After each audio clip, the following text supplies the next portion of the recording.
Na? Sag mal! Machst du nicht so spannend? Geiles, ich hab's mit Alfred passiert. Ah ja, am letzten Sonntag hat Louis baden geschickt. Ja, wieso? Was ist denn passiert? Mit den zwei ist doch so gut gelaufen. Er hat sich wieder einmal dumm geschickt. Er hat eine Ladele Creme fürs Gesicht schenken. Und dabei ist er mit einem Ladele Schuhwix gekommen. Jesus! Na, der Achtulle, dem seine Frotze dich gar in Sahne mischte.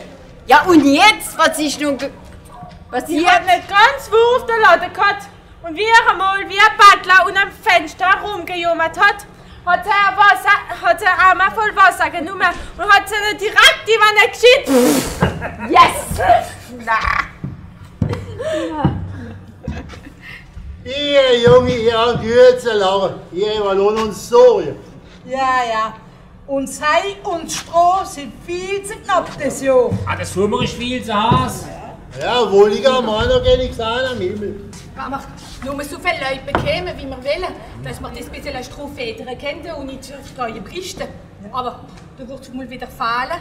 Die Forstverwaltung freut nicht danach, wie es den gemeinen Leuten geht. Der Schweierart, die Zeiten sind nämlich so ein Wahnsinn. Ja, denn früher hätte man können so viel Holz und ihre Blätter holen, wie man gewählt hat. Jedes Jahr wird man härter geknibbelt.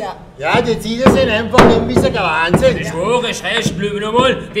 Das Lumpenvolk von der Forstverwaltung, die Reiber da, hat die buschigen Blätter geholt. Denen geht's so gut. Denen vollgefressenen Dickbistö. Ja, aber der will so Schaden bezahlen sonst nicht, gell? Ja, das ist ja schon der Gemeinheit, ist das. Wenn es so weiter geht, nun machen wir es nicht mit Feuer von Gierstoff. Ja. Weißt du noch, was sie gemacht haben? Ja. Der Förster hätte ihnen verbieten, Holz zu holen. Ja, no. Da haben sie ihn geschnappt, nackt ins Gezäumt und an den Baum gebunden. Ganz nackt. Du, dem sie wahrscheinlich andere Ficht ins Hirn gesteuert, wo er so den ganzen Tag den Blut an der frischen Luft gesteckt hat. Ne? Das wird aber, die sollen rumkommen. Ja, hast recht. Ja, im Hochschlag ist der Brigadier. Achtung! Dem ist nicht zu treuen! Ja, geh Nummer 8, was nach Säue, der ist nämlich für 3 vergessen, herrlich.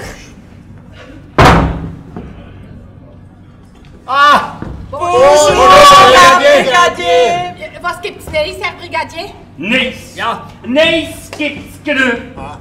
Krieg gibt's. Was? Das sag ich euch. Mit wem, warum? Les Prussiens, sous la conduite du prince héritier, ont franchi la frontière. Sans coup férir, ils ont enlevé Wissembourg, dont ils ont expulsé notre garnison, sous un déluge de feu, et au prix de pertes considérables. Ils ont occupé la gare et pris d'assaut le Geisberg, anéantissant nos vaillantes troupes de Turcos. L'ennemi a pris un canon. Plus de 1000 de nos soldats français ont été faits prisonniers. Le drapeau prussien flotte, victorieux, sur le sol français. Il faut à tout prix que nous arrivions à le convaincre de battre en retraite. Pourtant, d'un point de vue stratégique, la position de Fröschwiller offre bien des avantages. Sans doute, mais nous sommes trop peu nombreux. Des masses considérables sont assemblées devant nous. La position serait bonne pour 50 000 hommes, mais elle est beaucoup trop étendue pour 33 ou 34 000. Croyez-moi, il faut battre en retraite avant que le combat ne soit engagé. Je partage cet avis. La retraite sur Lemberg s'impose. Là, nous serons renforcés par les troupes du général de Failly. Là, nous pourrons défendre efficacement le défilé des Vosges, en attendant que les troupes de l'empereur nous rejoignent. Il n'y a que vous qui puissiez le faire changer d'avis. Vous avez bien étudié avec le maréchal les lignes de retraite. Vous connaissez les montagnes. Il a confiance dans votre complète connaissance du pays, au point de vue militaire. Il faut que vous fassiez un effort de persuasion. Nous vous soutiendrons. Je ne suis hélas qu'un simple Pékin connaissant bien le pays, rien de plus. Si vous, généraux, avez échoué, que voulez-vous que je fasse? Il n'est plus temps de faire des façons. Les circonstances sont trop graves.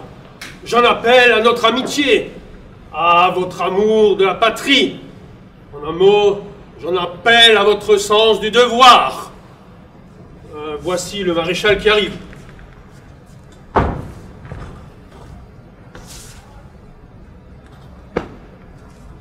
Excusez ma hardiesse, mais vu la gravité des circonstances... Ainsi la situation, maréchal. La position que nous occupons est trop étendue. Notre aile droite en particulier est trop exposée. Nous avons devant nous des forces considérables. Il faut battre en retraite sur Lamberg. Point offre certes le désavantage de découvrir Strasbourg. Mais entre Bitch et Phalsbourg, dans les montagnes abruptes, grossis par les troupes de De Failly, nous serons inexpugnables. Ah, je ne crois pas à une bataille. Tout cela n'est qu'une démonstration destinée à masquer le véritable mouvement d'attaque. Cela ne m'étonnerait pas si l'ennemi, se dérobant par la droite, allait vouloir revenir à l'armée allemande de la Moselle. Mais de toute façon, il faut attendre le général De Failly qui doit être en route. Maréchal, le feu augmente d'intensité, surtout vers Gersdorf. Cela prend la tournure d'une vraie bataille, et l'on voit beaucoup de troupes vers Gunstedt. Maréchal, il faut refuser le combat et battre en retraite pendant qu'il en est encore temps. Soit. Monsieur le comte de Loos, vous prendrez un escadron de lanciers campé à Reichshofen pour indiquer aux troupes leur marche et éclairer leur retraite. Permettez, maréchal, j'ai sans doute un devoir à accomplir envers l'armée. Mais en tant que maire de Reichshofen, j'en ai un autre aussi.